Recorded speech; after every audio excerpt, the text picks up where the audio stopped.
And he said, this is the biggest submarine in the world by far. It's 1.5 times bigger than the next biggest sub. The whole thing.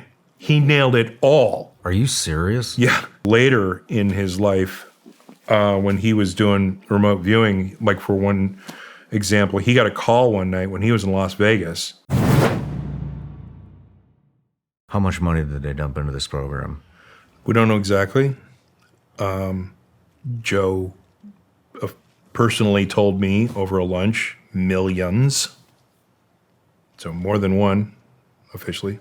I don't know how many millions, but it was very important for the United States to be able to investigate whether or not this had intelligence capabilities and what level of benefit that could be gleaned from investigating this type of because they started getting amazing viewings out of Joe right away, and it's like, okay, well, how many amazing LeBron James of consciousness are there to say, this person can sit in a room and tell me what's going on at a location and potential future events? Because some of the remote viewers that the CIA used were able to produce the effects of nuclear tests that had been secret until the remote viewer said this is going to happen, be able to figure out whether it was going to be a success or a failure, because some of them were failures, and all the intelligence turned out to be correct, and so they were super interested.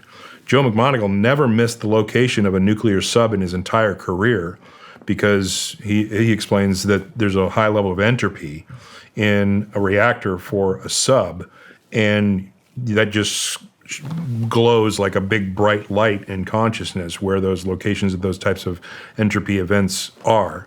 So if anyone ever needed to know, like they lost track of where a nuclear sub was for the Russians, they'd go into Joe's office and he goes, right here. And they'd check their sensors and boom, it would be there. Well, since we're talking about nuclear subs and Joe McMoneagle, tell me the story. Yeah. Well, the one that made everyone sit up and take notice and got him more funding for a large number of years was when there was a building that was identified by intelligence personnel that became the top priority for the National Security Council. It was the largest building under one roof in the world, and it was high in the Russian tundra near this large body of water, so they thought it might be a manufacturing facility for some type of military craft, and they weren't sure what it was, and everybody wanted to know what was going on inside the building because they had triple death wire fencing. In between all those, they had sentries with dogs, 24-hour site-to-site sentry circle around the property, trains coming in, dumping off raw materials 24/7, food coming in, food service for the people who were working inside the building, and no one knew what was going on inside the building. And so someone at the National Security Council meetings knew that they had a new psychic program down at Meade and sent the manila folder down to Fort Meade, and they handed it to Joe McMoneagle. The first thing they handed him was simply map coordinates. And they said, show us what you see here. And he came up with the building that they were concerned about. And he described the building, and they said, okay, you're on target. And then they gave him a picture of that building. And they said, tell us what's going on inside here. Now, the guys in the National Security Council and all the intelligence guys who were in the room came to the consensus that it was going to be some kind of troop carrier that they could probably transport over to the ocean because it was 4 or 5 blocks away from the ocean, but it was short enough to where they could transport something of medium size over to the ocean to get it into the water. But that was their best guess.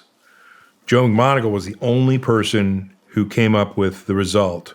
He dropped into the building and he started viewing this thing, and he viewed it over a number of days and came up with a drawing and an explanation and technical specifications for a brand new submarine. And he said, this is the biggest submarine in the world by far. It's 1.5 times bigger than the next biggest sub. This is the brand new classification of Russian sub. And he came up with a number of very unique characteristics for that sub. And he said, it's not a cylinder. It's a cylinder that looks like it's cut in half, spread out, and then a flat part welded on the top and the bottom. And the U.S. engineers looked at that later after he sent it, and he said, that's impossible. It'd be crushed at depth. It's highly unlikely, et cetera. But then he added the specifications. It's got a special drive propulsion system that I don't want to say too much about, but it's also got canted launch tubes, which means it can fire nuclear missiles on the run without having to stop, which could give us about 20 minutes warning that we're going to lose 1,200 cities. So this is a first strike weapon. And it's, by the way, if you've seen the movie Hunt for Red October, that submarine that they used in that movie was the sub that Joe McMoneagle outed. He said it's almost 2 football fields long, it's 75 feet wide, it's 7 stories tall. He drew, and he's got a video of this that he sent up to the National Security Council. He drew a diagram of the sub with its specifications, with its very interesting technical advancements that the United States didn't have on their subs. And he's got the original tape that he submitted to the NSC, and this has been declassified, so he can share it now.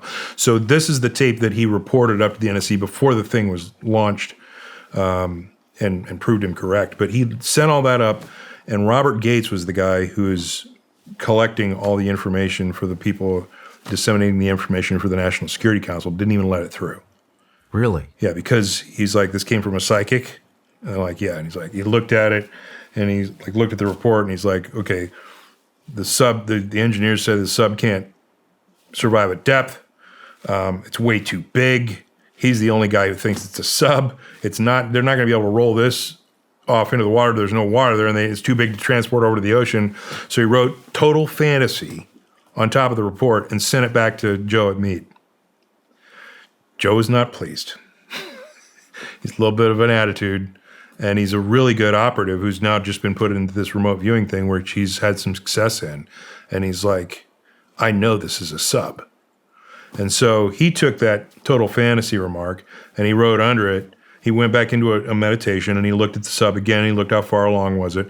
And he made an estimation of how long it was going to take to launch this thing. And he goes, yeah, well, your total fantasy launches in 112 days. Sent it back to Robert Gates at Meade, or at the Pentagon. How did that go? Well, Robert Gates has a little bit of an ego. The good news is someone at the National Reconnaissance Office picked up this pissing match, and they were curious. And so they tasked a satellite to do a flyover at 114 days from that date that he said 112 days. And they snapped pictures of the Red October submarine, 7 stories high, 75 feet wide, almost 2 football fields long, canted launch tubes, special propulsion, the whole thing. He nailed it all. Are you serious? Yeah. 2 cylinders separated with flat pieces in between, right next to a brand new canal that they built right next to the building in from the sea, so they could roll it off into the water. So they built a canal in the 4 months that he said they were going to launch it in, and just dumped it into the canal right next to the building.